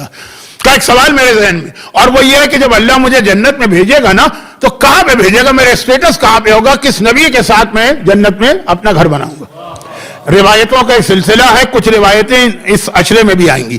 اب 7 دن رہ گئے ہیں آج کے بعد کہ مومن کو جنت میں کس کس نبی کے پڑوس میں گھر مل سکتا. رسول خدا کے پڑوس میں کون رہے گا؟ حضرت موسیٰ نبی کے پڑوس میں کون رہے گا؟ حضرت عیسیٰ کے پڑوس میں کون رہے گا؟ انبیاء کا تذکرہ, ائمہ کا تذکرہ نہیں. کیوں نہیں؟ جب نبی کا بتا دیا پڑوس کون ہے تو سارے امام تو وہیں پر ہوں گے نا, 14 کے 14 معصوم, وہ تو ایک ہی پڑوس سب کے لیے, لیکن انبیاء کے حوالے سے ہے. تو یہ پوچھ رہا, اب بات بالکل صحیح, بھئی جنت ملے گی تو جنت میں کون سی جگہ ملے گی, کتنا ہائی اسٹیٹس ملے گا. آپ جیسے ہم کراچی میں کوئی زمین خریدنے جائیں, آپ لاہور میں کوئی زمین خریدنے جائیں, کوئی پنڈی میں خریدنے جائے, تو ایریا پہ ڈیپینڈ کرتا ہے نا کہ ڈیفنس کی زمین کی کوئی اور قیمت ہوگی, عام زمینوں کی کوئی اور ہوگی. میرا اسٹیٹس کیا؟ حضرت موسیٰ نے کہا کہ اگر تو یہ نبی کہتا تو خود ہی میرے دل میں خیال پیدا ہوا تھا کہ اتنا بڑا عبادت گزار جنت میں شاید میرے برابر, کوئی ایسا تو نہیں کہ مجھ سے بھی اوپر چلا جائے, شاید کی بات ہے. تو میں تو یہ سوال خود سے کرنے والا تھا. کہا کہ لیکن اب میری طرف سے کریں تاکہ آپ واپسی میں مجھے جواب دے دیں. موسیٰ گئے, سوال جواب ہوئے, وہی ہو گئی, ختم بات. آخر میں چلنے لگے تو خیال آ گیا کہ ایک مومن کی سے ایک وعدہ کر کے آیا, خدا بندہ وہ جو فلاں وہ جنگل کے اندر ہے, تیری عبادت کرنے والا جو ہاتھ پاؤں تیری عبادت کی وجہ سے اس کے ہاتھ پاؤں شل ہو گئے, وہ جنت میں کہاں ہوگا؟ اب موسیٰ کیا سوال کیا, جنت کی بو بھی نہیں سونگ پائے گا, وہ تو جہنم کے اندر ہوگا. حضرت موسیٰ ایک مرتبہ گھبرا گئے. اللہ ہمارے عقیدے میں اللہ عادل ہے, عدالت ہمارے یہاں اصول دین میں شامل ہے, اللہ عادل ہے. یہ اللہ کا طریقہ نہیں ہے جو بادشاہوں کا طریقہ ہوتا ہے. شیخ سعدی نے لکھا عجیب طریقہ ہے بادشاہوں کا, کبھی سلام کرو تو پھانسی دے دیتے ہیں اور گالی دے دو تو انعام دے دیتے ہیں. ایسا اللہ کوئی موڈ پہ نہیں چلتا ہے, اصول ہیں, کچھ سیٹ چیزیں ہیں, SOPs ہیں اللہ کے پاس کہ کس طرح سے کس کے ساتھ سلوک کیا جائے گا. یہ کیسے ہو سکتا, اتنی عبادت کرنے والا اور اس طرح سے جہنم کا. موسیٰ اس کی ساری عبادتیں اپنی جگہ پر ہیں. ایک بات اس سے پوچھ لینا کہ جو پرندہ صبح شام اس کے لیے انار لے کے آتا ہے, کبھی اس نے اس سے کہا کہ ایک دانہ تو بھی چکھ لے, تو میرے ساتھ اتنا احسان کر رہا ہے. دیکھیے احسان اللہ کرتا ہے, کسی کو ذریعہ بناتا ہے, کسی کو وسیلہ بناتا ہے. یہ وسیلہ جو ہے اس کو فراموش نہیں کرنا ہے. ہمارا پورا ایام ازا 2 مہینے 8 دن کا ہو کہ سارا سال یہ ہم اس احسان کو یاد کرتے ہیں جو آقا حسین نے ہم پہ کیا ہے. یہ ہم اس کا اتنا سا حق بھی ادا نہیں کر پاتے ہیں تو واقعہ کمپلیٹ ہو جائے. ایک مرتبہ بھی اس نے یاد کیا کہ بھائی میں بھی اس کے لیے کوئی فیور کروں, یہ پرندہ جو میرے لیے آتا ہے اللہ کی طرف سے آتا ہے, لیکن وسیلہ ہے نا, چلے ٹھیک ہے. پرندے کو ضرورت ہے کہ ضرورت نہیں, اس کے دل میں کبھی خیال پیدا ہوا, کبھی سے احساس ہوا, جو اتنا بھی خیال نہ کرے میری جنت میں اس احسان فراموش کی جگہ نہیں. احسان فراموش کسے کہتے ہیں؟ بھول جانا. بھول کی بات چل رہی تھی نا, میں نے کہا بھول پر میری زبان پہ خود بخود میرے دماغ میں یہ واقعہ آ گیا, کیونکہ اس کا آخری جملہ بہت اہم ان معنوں میں کہ واقعہ تو ایک امام نے بتایا, آخری جملہ شاید 6-7 معصومین کا. امام فرماتے ہیں کہ اب حضرت موسیٰ یہ سنا, چلے سوچ رہے ہیں کہ اس آدمی کو جا کے کیسے سناؤں گا جو پتہ نہیں کتنے 200 سال سے امید لگائے بیٹھا. کیا امید لگائے بیٹھا؟ جنت تو ہے ہی یقینی. وہ تو اپنا جنت کا اسٹیٹس ڈھونڈ رہا ہے کہ وہاں پہ مجھے کہاں پہ ملے گا پلاٹ, اور اس کو جا کے کہہ دوں کہ بھول جا تجھے جنت بھی نہیں ملے گی, کیسا اس کا دل ٹوٹے گا. 200 سال سے وہ سوچ رہا تھا, لیکن وعدہ بھی کیا تھا کہ واپس آ کے جواب دوں گا. وعدہ خلافی تو نہیں کر سکتا نبی خدا. چنانچہ گئے تو, لیکن واپسی بہت ہی بوجھل قدموں سے, کس طرح اس سے بات کروں وہاں تک پہنچے. اور ایک مرتبہ وہ تو ویسے ہی اب نگاہیں لگا کے بیٹھا اس راستے پر کہ ابھی آئیں گے موسیٰ, ابھی آئیں گے, ابھی موسیٰ آئیں گے. دیکھا جیسے ہی خوشی کے عالم میں کہا یا نبی خدا میرا اسٹیٹس آپ کے برابر ہے نا. موسیٰ نے وہی جواب دیا کہ تو کیا بات کر رہا ہے, جنت تو بہت دور کی چیز ہے, یا اسٹیٹس تو بہت دور کی چیز ہے, جنت کی خوشبو بھی تجھے نہیں ملے گی. اللہ نے کہا جہنم. گھبرا گیا. آج کے زمانے کا کوئی مومن ہوتا غصے میں آ جاتا. اللہ نے کہا میں اللہ کو نہیں مانتا, ختم بات, چیپٹر کلوز. اے خدا مجھے چاہیے ہی نہیں تو. اس طرح کی بدتمیزی کی بات بھی لوگ کر دیتے ہیں. لیکن تھا مخلص. یہ جو کچھ اس سے غلطی ہوئی لیکن تھا مخلص.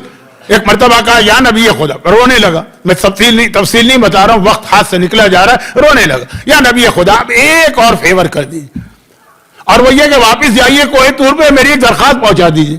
میں بھی دعا کر سکتا ہوں لیکن میری دعا پتہ نہیں پہنچے نہ پہنچے, کتنا ٹائم لگے. آپ تو جائیں گے فٹافٹ آمنے سامنے اللہ سے. اللہ سامنے نہیں ہے لیکن ڈائریکٹ بات ہو جائے گی نا.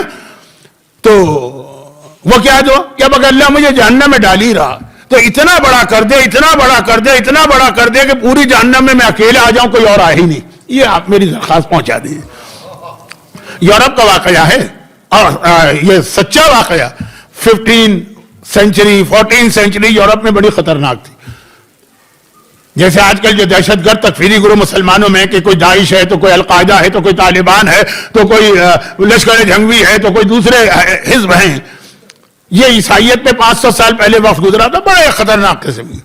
تو اس وقت جو زمانے کے پوپ تھے وہ ان کا یہ اس زمانے کے عیسائیوں کا عقیدہ تھا کہ جس کو چاہیں جنت دے سکتے ہیں, چنانچہ لوگ جنت خریدتے تھے.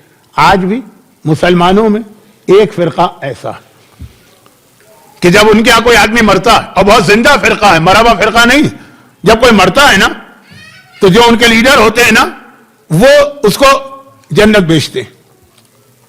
اب جاتے ہیں گھر والے مرنے والے کہ بھائی ہم کو جنت میں فلاں جگہ چاہیے, وہ کہتے ہیں اتنا پیمنٹ کرو. پیمنٹ کرتا ہے وہ لکھ کے دیتے ہیں کیا ہے بھائی جبرائیل یہ میرا آدمی آ رہا ہے, میں نے اس کو جنت کا 200 گز کا پلاٹ دیا ہے یا 400 گز کا پلاٹ دیا ہے اس کو جنت. آج بھی 21 سینچری مسلمانوں کا ایک فرقہ, بڑا مشہور فرقہ, ان کے بعد آج بھی رواج ہے, عیسائیت کے پاس تھا جنت. ایک صاحب پہنچ گیا وہاں, یہ واقعہ میں بتا رہا ہوں عیسائیت کا 500 سال پہلے کیا حالت تھی ان کی.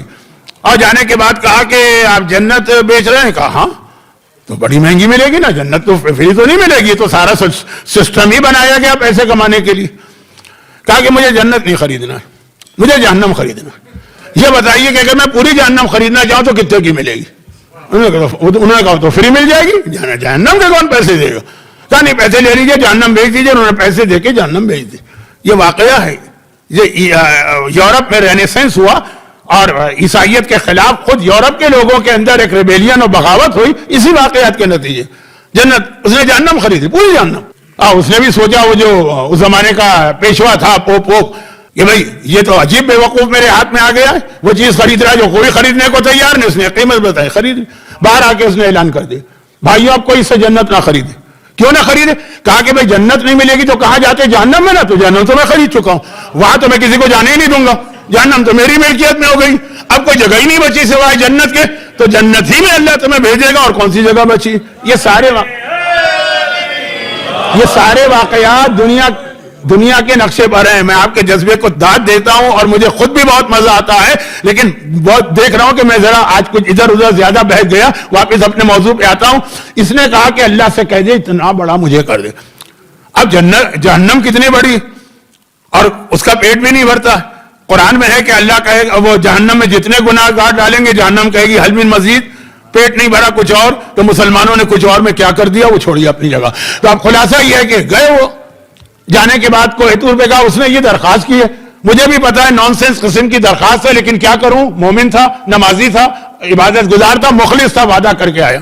کہا جا کے اس سے کہہ دے کہ میں نے اسے بخش کے تیرے برابر کا درجہ دیا. خداوندہ کیوں, کیا اس نے تو کچھ کیا ہی نہیں اس دوران. کہا اس نے اب میرے پوری مخلوقات کا خیال رکھا کہ میرے علاوہ کوئی جہنم میں نہ جائے. یہ اس نے سب پر احسان کیا ہے. جب ایک کے احسان پر میں اتنا بڑا رتبہ دیتا ہوں تو جس نے سب پر احسان کیا. خالی یہ خیال کرنا کہ کوئی جہنم میں نہ جائے, سب کو جہنم سے بچانا, یہ اتنا بڑا احسان ہے. تو یاد رکھیے کہ جس نے پوری کائنات پر یہ احسان کیا ہے کہ ان کو جہنم سے بچنے کا طریقہ بتایا ہے, اس کی کیا عظمت ہوگی, چاہے وہ محمد مصطفیٰ ہو, چاہے وہ علی مرتضیٰ ہو. بہرحال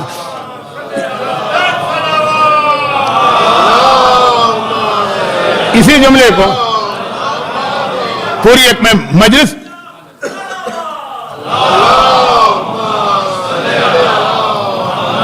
اس ایک جملے کو میں پوری مجلس بنا دیتا ہوں کہ وہ احسان اللہ کے رسول کا اور احسان والی ہے مرتضیٰ کا. لیکن فی الحال کا جو موضوع ہے مکمل ہو جائے اس کے آخر میں امام نے کہا کہ دیکھو یہ جو واقعہ تھا یہ تو بنی اسرائیل کا تھا نا. یاد رکھو آج بھی ہماری امت میں حرم اللہ ریح الجنہ علی ثلاثہ, 3 گناہگار ایسے ہیں جن پر اللہ نے جنت کی خوشبو بھی حرام کر دی ہے جو 70,000 میل کے فاصلے تک جاتی ہے. جو جنت میں ہے وہ تو ہیں, لیکن اگر آپ جنت سے 70,000 میل دور ہیں, جنت کی خوشبو, جتنا خوشبودار باغ ہوگا اتنی خوشبو پھیلے گی نا.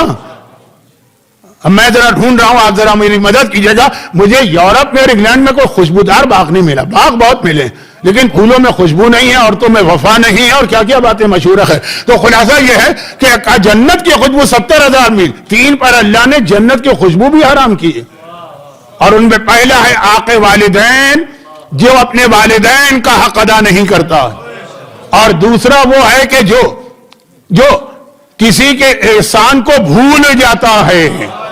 جنت تو بہت دور کی بات ہے. اب دیکھیں ابھی تک واقعہ بنی اسرائیل کا تھا اور ایک معصوم کی حدیث تھی, اب 6 معصومین کی حدیث, 7 کی حدیث آ گئی. جو احسان کو بھول جاتا ہے. اور تیسرا منان, تیسرا بھی اسی کا سکے کا دوسرا رخ. اور تیسرا وہ ہے جو کسی پہ احسان تو کر دے پھر بار بار اتنی بار احسان جتاتا ہے کہ یہ مظلوم کہتا ہے اس سے تو بہتر تھا احسان نہ کیا ہوتا. جہاں بیٹھتا ہے, جہاں میرا ذکر آتا ہے, یاد دلا دیتا ہے احسان جتا رہا. یہ احسان کے حوالے سے 2 بہت اہم احکامات ہیں. کچھ لوگ تو ایسا کہتے ہیں جیسے ان پر زندگی میں کسی نے احسان نہیں کیا. یا تو وہ آسمان سے ڈائریکٹ نازل ہوئے ہیں یا زمین سے نکلے ہیں. نہ کوئی باپ ہے, نہ ماں ہے, نہ رشتہ دار ہے, نہ کوئی استاد ہے, نہ کوئی مشکل میں ساتھ دینے والا. ہم پہ کسی کا احسان نہیں. جب تم مکھی بھی نہیں اڑا سکتے تھے اس وقت کون تمہارے اوپر احسان کرتا تھا. آج تم اتنے چوڑے ہو گئے, کسی نے احسان نہیں کیا. جنت میں ایسے احسان فراموش کی جگہ نہیں ہے. جو ایک کے احسان کو یاد نہ کرے اس کے لیے جنت میں جگہ نہیں ہے. تو جو حسین کی اس قربانی کو یاد نہ کرے جس نے پوری امت پر احسان کیا ہے, وہ بوئے جنت کیسے سونگے گا. اور تیسرا وہ ہے کہ احسان کر کے تم نے اس کی عزت کا ٹھیکہ لے لیا. جی ہم نہ ہوتے تو تم آج مانچسٹر میں نہیں بیٹھے ہوتے. ہم تھے جو تمہیں وہاں سے لے کے آئے. ہم ہیں کہ جو کیا. خواتین بھی اس کے اندر کم نہیں ہے, چیمپئن ہے. ساس جو بہووں کو تانا دیا کرتی ہیں نا, وہ یہی تو ہوتا ہے نا. تم ہو کیا, تمہاری فیملی ہے کیا. ہم نے اپنے ہیرے جیسے بیٹے کے لیے تمہیں کہاں سے اٹھا کے کہاں پہنچایا, خاک سے اٹھا کے تمہیں یہاں. اب یہ جو احسان جتانا, ایک بار احسان کر کے بھول جاؤ. بلکہ چوتھے امام ہی کا واقعہ کہ وہ رات کے اندھیرے میں جا کے ہر ایک کے سرہانے, ہر غریب اور یتیم کے سرہانے اس کی ضرورت رکھتے تھے تاکہ پتہ ہی نہیں چلے کہ کس نے میرے اوپر احسان کیا. واقعہ بعد میں آئے گا, ابھی تو بہت جلدی سے بات مجھے اختتام تک پہنچانا. تو احسان نہ بھولو. بات ہو رہی تھی بھول کی, لیکن اس میں یہ ضمنی بات آ گئی جو ہماری قوم کا بہت بڑا مسئلہ. ایک مرتبہ کسی کا احسان لے لیا, آپ سمجھیے گویا اس کے غلام بن گئے, وہ ہر جگہ آپ کو ذلیل کرے گا. اور دوسری طرف ایسے لوگ کہ ساری زندگی دوسروں نے ان پر احسان کیا اور آج اس طرح سے وہاں کے طوطے کی طرح شاید آنکھیں پھیری جاتی ہیں. خیر, تو خلاصہ یہ کہ یزید پہلی غلطی اس سے یہ ہوئی کہ اس نے یہ سمجھا کہ عورتیں بہت کمزور, یہ میرا کیا نقصان پہنچائیں گی. اور دوسری غلطی اس سے یہ ہوئی, اب غلطی کا لفظ میں اس یزید کی صفائی میں نہیں پیش کر رہا ہوں کہ وہ اسے غلطی سے ہو گیا ورنہ اس کی نیت نہیں تھی. میں کہہ رہا ہوں اس کا جو غلط اندازہ تھا, وہ اندازہ یہ تھا کہ وہ یہ سمجھا کہ جو میں نے حسین سے جہاد کیا ہے نا, یہ آج کا بہت اہم پیغام ہے. وقت نہیں ہے, میں اس کو آج پورا مکمل نہیں کر پاؤں گا, لیکن وہ تو آپ کو میرا طریقہ پتہ ہی چل گیا ہو, پتہ ہی چل گیا ہے. تو دوسرا یہ اس نے کہ جو جہاد تھا, جنگ تھی, جو حسین سے میرا اختلاف تھا, یہ الفاظ میں صحیح نہیں استعمال کر رہا, بہرحال جو بھی میں نے کیا وہ کربلا کا میدان تھا. کربلا کا میدان تھا, بس وہاں جہاد ہوا تھا. جہاد میدان میں ہوتے ہیں, وہ میدان کربلا جہاد تھا بس. اب وہ میدان ختم ہو گیا, جہاد ختم ہو گیا. کتنی بڑی بھول تھی. زینب و سجاد نے بتایا نہیں، کربلا کا جہاد خالی میدان میں نہیں ہوتا، یہ بازاروں میں بھی ہوتا ہے، یہ درباروں میں بھی ہوتا ہے، یہ قید خانوں میں بھی ہوتا ہے، یہ قید کے عالم میں بھی ہوتا ہے، دنیا میں تم جہاں بھی بیٹھے ہو کربلا کا جہاد وہاں ہو سکے گا۔ کربلا کے جہاد کے لیے میدان کربلا ضروری نہیں ہے۔ آج تم اگر مانچسٹر میں ہو تو یہاں بھی وہ کربلا کا جہاد ہوگا۔ آج اگر تم دکان کی کرسی پر بیٹھ کر بزنس کر رہے ہو یہاں بھی وہ جہاد ہوگا۔ آج اگر تم کہیں جاب کر رہے ہو یہاں بھی وہ جہاد ہوگا۔ آج ایک عورت گھر سے باہر نکل رہی ہے یہاں بھی وہ جہاد ہوگا۔ حسین نے اور سجاد نے، بلکہ خاص میں سجاد کی بات کروں، سجاد اور زینب نے کربلا کے جہاد کو جگہ جگہ اور ہر گھر میں پہنچا دیا، ہر جگہ پہنچا دیا۔ چنانچہ ایک جملہ ہمارے یہاں بہت مشہور ہو گیا، پہلے میں بھی سمجھتا تھا کہ یہ کوئی حدیث ہے معصوم کی، بعد میں تحقیق کے بعد پتہ چلا کہ حدیث نہیں، کسی عالم کا قول ہے۔ ایسی کئی چیزیں ہوتی ہیں جو معاشرے میں بعض اوقات حدیث کے نام سے مشہور ہو جاتی ہیں اور اس میں اپنی غلطی ماننے میں کوئی اعتراض نہیں۔ مجھے تو یاد ہے علامہ طالب جوہری جیسا عظیم خطیب اور عالم، حوزہ علمیہ نجف کے اس زمانے کے اسٹوڈنٹ تھے، جو گولڈن پیریڈ کہلاتا ہے حوزہ علمیہ کا۔ ذرا سا میں اس کی تفصیل میں جاؤں گا تو آج وقت میرے ہاتھ سے نکل جائے گا۔ اس زمانے کے وہ وہاں کے اسٹوڈنٹ تھے اور بہرحال بہت ان کا خطابت کی وجہ سے لوگ ان کی مجلسوں میں زیادہ محبوب ہوئے، لیکن ان کی باقی وہ خود اپنی زندگی کے آخری سال میں انہوں نے یہ اعتراف کیا، پہلے ہم لوگوں کے ساتھ جو کبھی ملاقات ہوتی ہے اور پھر ایک دفعہ ممبر پر بھی، کیونکہ ان کا ایک کلپ آج بھی بہت وائرل ہے یوٹیوب پر۔ انہوں نے کہا مجھے بھی غلطی ہو گئی تھی۔ انہوں نے وہ جو یوٹیوب پہ کلپ ہے وہ یہ ہے جس کے اندر وہ معصوم کے حوالے سے ایک بات کہہ رہے ہیں جو بہت سے علماء کہتے ہیں، میں یہ نہیں کہہ رہا ہوں خالی انہوں نے کہا، بہت سے کہتے ہیں، لیکن انہوں نے اپنی غلطی بعد میں مانی، اور وہ یہ کہ کسی نے مشہور ہے، کسی نے امام سے پوچھا کہ آپ لوگ کربلا کو اتنا کیوں مناتے ہیں؟ تو امام نے کہا تاکہ وہ غلطی امت نہ کرے جو غدیر میں کر چکی ہے۔ یہ امام کے نام سے مشہور کہ یہ غدیر میں اعلان ہوا، اس کو اتنا نہیں منایا، اس کا ذکر نہیں ہوا، بھلا دیا گیا۔ چنانچہ ہم چاہتے ہیں کربلا کو لوگ کبھی نہ بھولائیں۔ بھول بھول بھول بھول سے مجلس شروع ہوئی ہے، بھول پہ مجلس ختم ہو رہی ہے، مصائب کا وقت آ گیا۔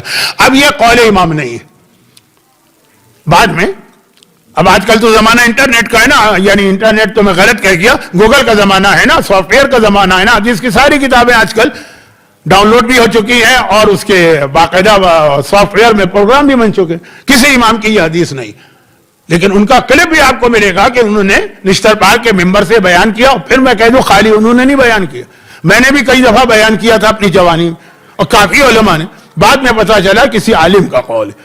کسی عالم سے سوال کیا تھا غیر شیعہ نے کہ آپ لوگ کربلا کو اتنا کیوں مناتے ہیں 2 مہینے 8 دن؟ تو کہا تاکہ وہ غدیر والی غلطی ہم سے نہ ہونے پائے۔ تو اب مشہور امام، بات بالکل صحیح ہے، بات میں کوئی شک نہیں، لیکن یہ امام کی حدیث نہیں ہے، خود انہوں نے اقرار کیا کہ ہاں یہ غلطی ہو گئی۔ اسی طرح ایک زمانے میں نے بھی کچھ مجلسوں میں پڑھا تھا کہ یہ قول امام ہے، کون سا جو اب میں بتا رہا ہوں، لیکن بعد میں پتہ چلا قول امام نہیں ہے، یہ کسی عالم کا قول ہے۔ اب وہ علماء کے نام میں اختلاف ہوتا ہے، اس کو چھوڑ دیجئے کہ کلو یوم عاشورہ و کلو ارض کربلا، ہر زمین کربلا ہے اور ہر دن عاشورہ، خالی وہ 10 محرم تک محدود نہیں ہے۔ آج اگر آپ مانچسٹر میں بیٹھے ہیں تو آج بھی یہاں آپ کے لیے عاشور ہے، یعنی غم کے حوالے سے بات نہیں ہے، ذمہ داری کے حوالے سے بات۔ اور اسی لیے ہمارے ایک بہت ہی مقبول نعرہ آج کل ہے، وہ اسی حوالے سے کہ عاشور آج بھی ہے، کہ لبیک یا حسین جو ہم کہتے ہیں، تو یہ عاشور کا نعرہ نہیں ہے، اب یہ قیامت تک نعرہ ہے۔ کون سی قیامت؟ قیامت صغریٰ۔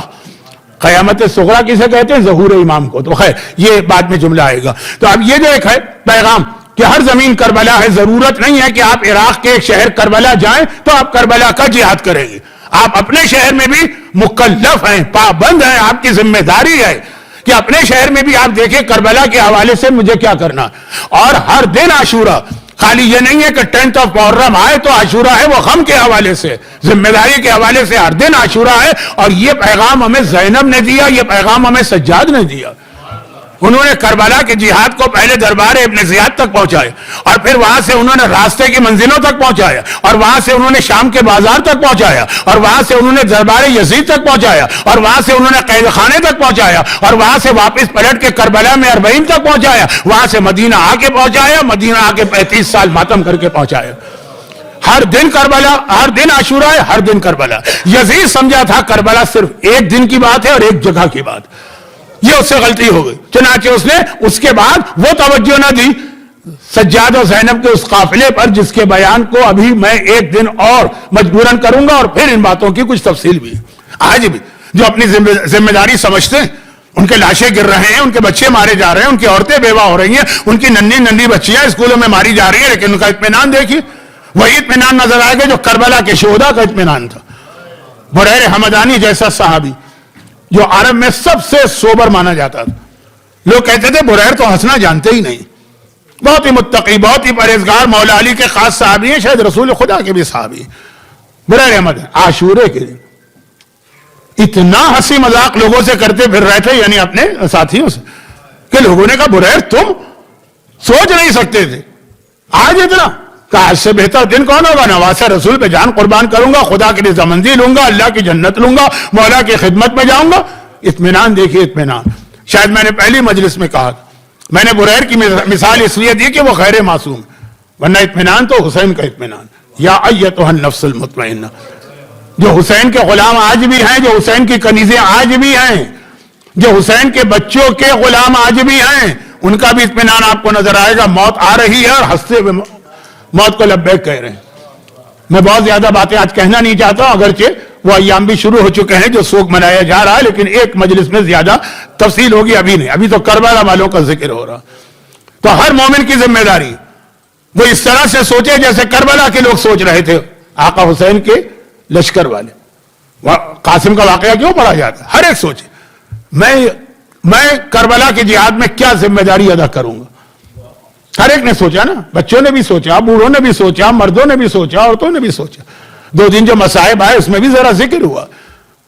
یہ پیغام خالی ان کے لیے نہیں. فَيَا لَيْتَنِي كُنْتُ مَعَكُمْ فَأَفُوزَ مَعَكُمْ، اے کربلا والو کاش ہم تمہارے ساتھ ہوتے، ہم بھی وہ کامیابی حاصل کرتے. تو آج سوچو کہ اگر ساتھ ہوتے تو کیا کرتے. لیکن سجاد نے جو اس پورے جہاد کو مکمل کیا، تو پھر ایک سوال ذہنوں میں آتا ہے. ایک سوال ذہنوں میں آتا ہے، اور وہ سوال ایسا ہے کہ آپ تو اس لیے جانتے ہیں کہ ساری زندگی آپ نے سنا، لیکن فرض کیجئے کوئی ایک نان مسلم آ رہا ہے، کوئی ایتھسٹ آ رہا ہے، کوئی بالکل کربلا سے بے خبر انسان آ رہا، اب پوچھ رہا ہے کربلا، تم لوگ کربلا مناتے ہو، کربلا میں کیا ہوا؟ آج بھی میں نے 40 کے موقع پہ جو مشی ہوتی ہے، لوگ پیدل چلتے ہیں، کتنے ہی نان مسلم بھی وہاں آتے ہیں. اور خالی ہمارے ایشین ممالک کے نہیں، یورپ اور امریکہ کے نان مسلم آتے ہیں، پوچھتے ہیں یہ سب کیا. ان کو بتانا پڑتا کہ ہماری ذمہ داری ہے، ان کو تفصیل سے بتاتے ہیں. لیکن اگر کوئی یہ کہہ دے کہ بھئی دیکھو تفصیل کا تو وقت نہیں. میں نے کہا نا کہ جب سے یہ یوٹیوب آیا ہے، مومن بھی 10 منٹ سے زیادہ کا کلپ نہیں سن سکتا. وہ کہا بھئی مجھے مختصر بتاؤ کہ کربلا میں جو ہوا، تم اس کے اوپر احتجاج کر رہے ہو، ماتم کر رہے ہو، سر پیٹ رہے ہو، گریا کر رہے ہو، صف ازا بچھا کے بیٹھے. تو یہ جتنے واقعات ہیں اس میں تم یہ بتاؤ کہ سب سے زیادہ مشکل واقعہ کون سا اور سب سے زیادہ دردناک واقعہ کون سا. اور اس کے لیے جو بہترین شخص ہو سکتا ہے جس سے سوال کیا جائے وہ سجاد ہو سکتے ہیں، کیونکہ سجاد کربلا میں بھی تھے اور سجاد کربلا کے بعد پورے سفر میں تھے. وہ آدمی جو خود وٹنس ہو، خود موجود ہو. اب میں آقا حسین کی توہین نہیں کر رہا ہوں، لیکن آقا حسین تو بہرحال معذاللہ توہین نہیں ہے، صرف کربلا تک تھے. کربلا کے بعد حسین تو نہیں تھے، حسین کا کٹا سر نوکے نیزہ پر ضرور تھا. مولا سجاد، آپ بتائیے اس پورے واقعے میں سب سے زیادہ مشکل اور دردناک مرحلہ کیا تھا؟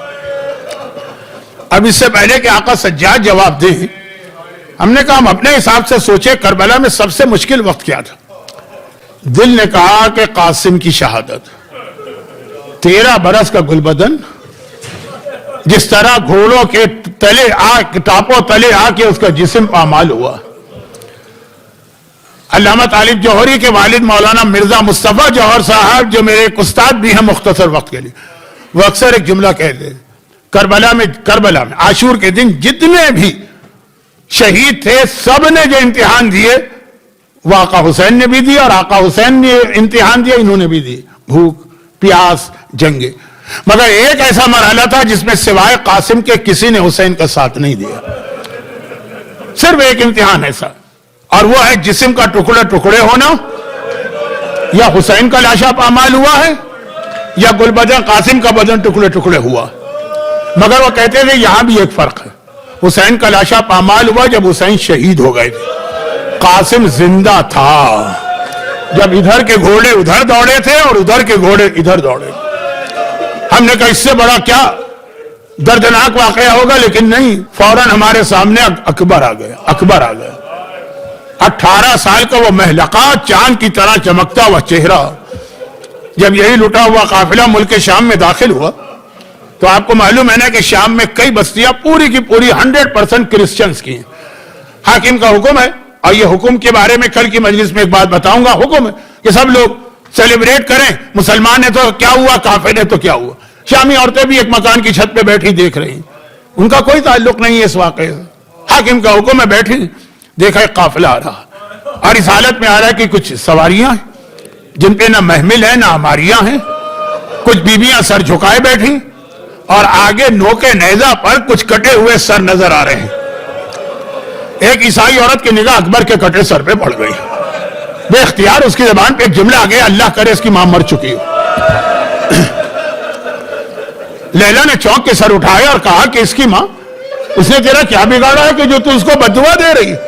وہ عیسائی عورت تڑپ کے کہتی ہے میں بددعا نہیں دے رہی ہوں, ہمارا کوئی تعلق نہیں, ہم غیر ہیں, ہمارا تو مذہب بھی کوئی اور ہے.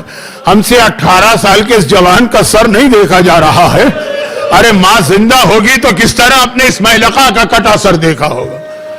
اے عیسائی عورت, تجھے کیا پتا کہ اکبر کا لاشا آیا تو بیویاں ماتم کر رہی تھی اور لیلا شکر کے سجدے میں گر کر شکر للہ کہہ رہی. ہم نے کہا نہیں, اس سے بڑا امتحان تو عباس کا لگ رہا ہے. کچھ لوگ علامہ مجلسی کا نام لیتے ہیں, کچھ کسی اور عالم کا, کہ ان کے خواب میں عباس علمدار آئے اور کہا کہ تم میرے سارے مصائب کیوں بیان نہیں کرتے. انہوں نے کہا مولا میں سارے مصائب بیان کیا کرتا ہوں, آپ کا جانا, آپ کا مشک بھرنا, مشک کا چھیدنا, بازوؤں کا قلم ہونا, سر پہ گرز کا لگنا. کہا مگر ایک چیز بھی تو ہمارے چاہنے والوں کو بتاؤ کہ جب کوئی آدمی گھوڑے سے گرتا ہے تو ہاتھوں کو بڑھا کے سہارا لیتا ہے. جب عباس گھوڑے سے زمین کربلا پہ آئے ہوں گے تو جس کے ہاتھ ہی نہیں ہے وہ کس طرح پہنچا ہوگا. ہم نے کہا یہ امتحان بہت بڑا کہ ہمارے سامنے ننھا علی اصغر آ گیا. ارے اللہ, وہ شہزادہ جس کی شہادت نے حسین جیسے نفس مطمئنہ کو پریشان کر دیا, اور جس کے لاشے کو بچانے کے لیے حسین نے اسے ٹیلے کے پیچھے دفن کیا, مگر شمر ملون تو نیزہ لے کے وہاں بھی پہنچ گیا اور نیزے کو زمین میں گاڑ گاڑ کے نکالتا رہا تو ایک مرتبہ اصغر کا چھدا ہوا لاشا, ایک ہاتھ سے شمر نے اصغر کے لاشے کو پکڑا, دوسرے ہاتھ سے خنجر نکالا, اسی چھدے ہوئے گلے پہ خنجر چلایا. یہ منظر تو سکینہ بھی دیکھ رہی ہے, پھوپھی اماں ذرا آ کے دیکھ میرا اصغر بھیا تو 2 مرتبہ مارا گیا. ہم نے کہا اس سے بڑا امتحان کیا ہوگا.